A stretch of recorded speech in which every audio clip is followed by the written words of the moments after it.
to one, that's the first thing I'm asking. And if they say CBT, I'm out. All right, you're fussing in my live. All right, so I don't even know if I can even post this video up later. So I think it was telling me like it's gonna go to private. So maybe I'll be able to like break this down and edit this later. I just wanted to come on here and just like talk and hang out and just um, figure out how live works. So it's really like a test live. So if anybody jump in here and like um, have any questions or anything like that.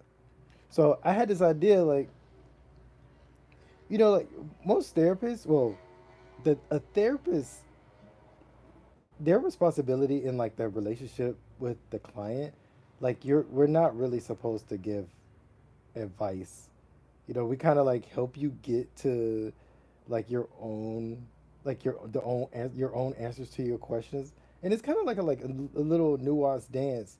And like one of the things that I do love to do is like help people out, and it's so crazy because people always asking me questions like I always like to talk about these Antoine Howe questions. So people always give me like these Antoine Howe questions, and it's like um, and I go like, well, I'm not your therapist, so it's like, okay, so I answer them, and I feel very rewarded by that because I feel like I didn't waste my education. Like, we go to school for so long and we end up with like $100,000 worth of education, and we're not supposed to give people advice, and that's fine. But so I've created this space right here so that I can have an opportunity to give people, um, well, help people with questions that they may need answered, because one issue that I'm finding is that like just not being so secure of your life's choices and what's like like you may set a goal for yourself, but you may not be secure on the path to that goal, or you may not be aware of that there are multiple pathways to your goal. You just end up haphazardly just making decisions based on circumstances, and that's like the worst thing that you could possibly do in the world. Like I always say, like I love to say, like the worst decision is no decision. Sometimes people sit around and don't make decisions and wait on like like the elimination of other like options to go away, and then they just left with that one option, so they just go that way. Like, don't do that. That's a terrible way to do anything. So I'm creating this space. I don't know if it will turn into anything, but I definitely need to find a good day. So I don't know if some people throw something in the chat. Or some of my friends in here, some of my homies like responded like, "Hey, Sunday night will be a good night. Friday night will be a good night." I just need to figure out what's a good time. We could just shoot the shit and just talk and just like help each other like navigate spaces, because there's not enough spaces for us to just get some solid like brainstorming sessions. You know.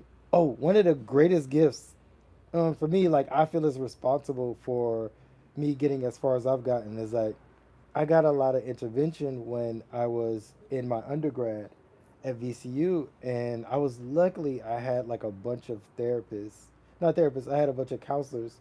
Oh, they were counselors. They were guidance counselors that really did a good job with helping me map out what life after college would look like, or even just my options of going to grad school, which I was very adamant about not going to, and I didn't decide to go until like I got a job with the federal government, and then I was like, "Yo, this sucks so bad," and then I decided to go to grad school to become a therapist.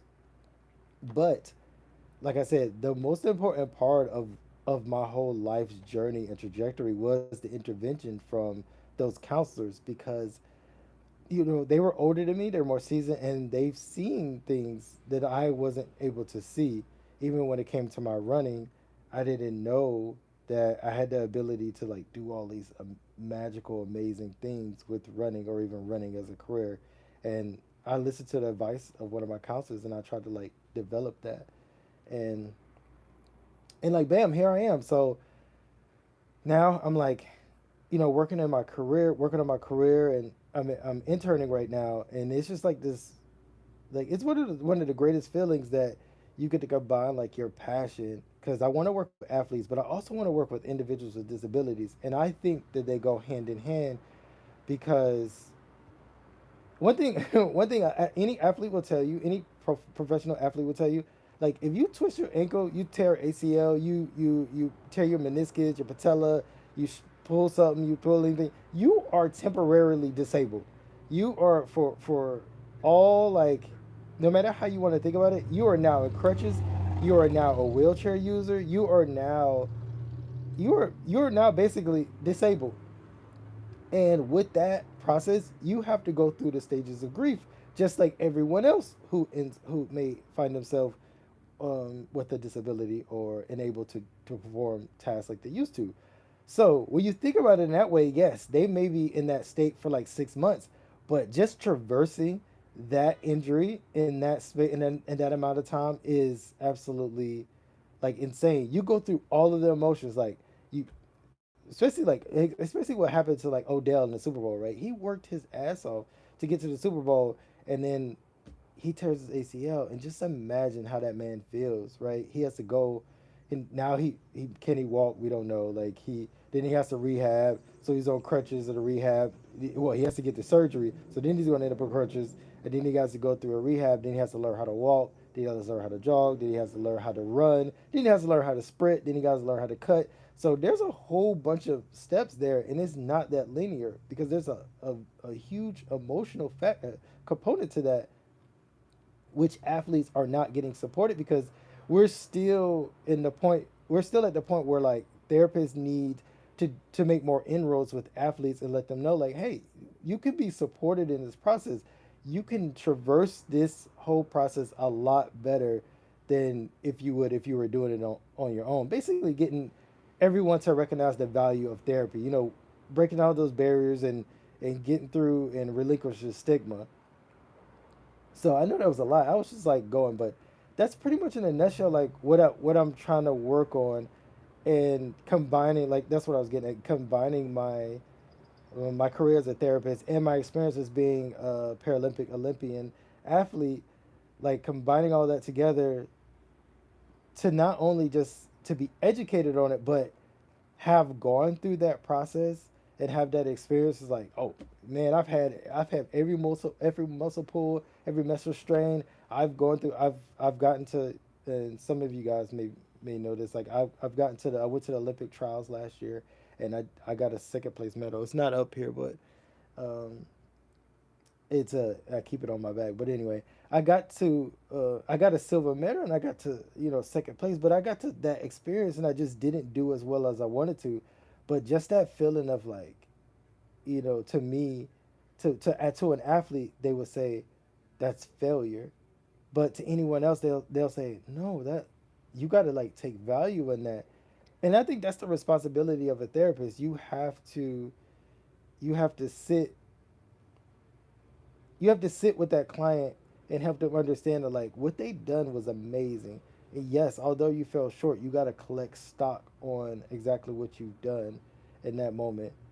So that's that's that's basically what I'm working on, and just I feel like that makes me a well-rounded therapist because not only am I approaching from like my education, but I'm getting my experience up, and I think that's very important. And that's another bar for you guys. Anyone who is looking for a therapist, you definitely want to try to find a therapist who is very much aligned with who you are and where you want to be.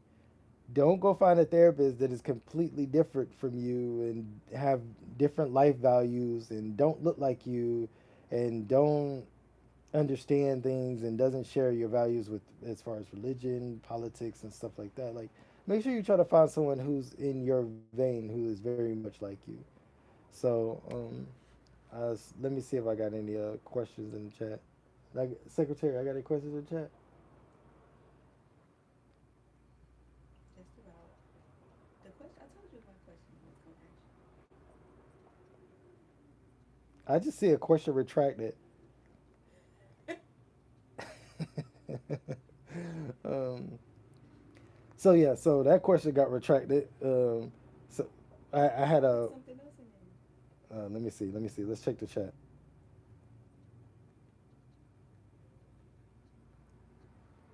Mm-mm.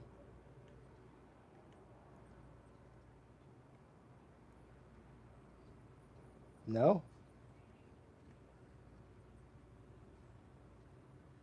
Oh wow, that thing was that was a 10-minute chat. So anyway, I just wanted to go live and kind of play around with it and just practice with this and see how this works. So um, it was a good vent session. It was. I hope it helped you guys kind of like learn a little bit about therapy and see the insides and outs of just you know my process for thinking about therapy. And I hope you guys come back soon because I think I may do another one on Sunday just to kind of like get into a rhythm. So catch you guys later. Peace.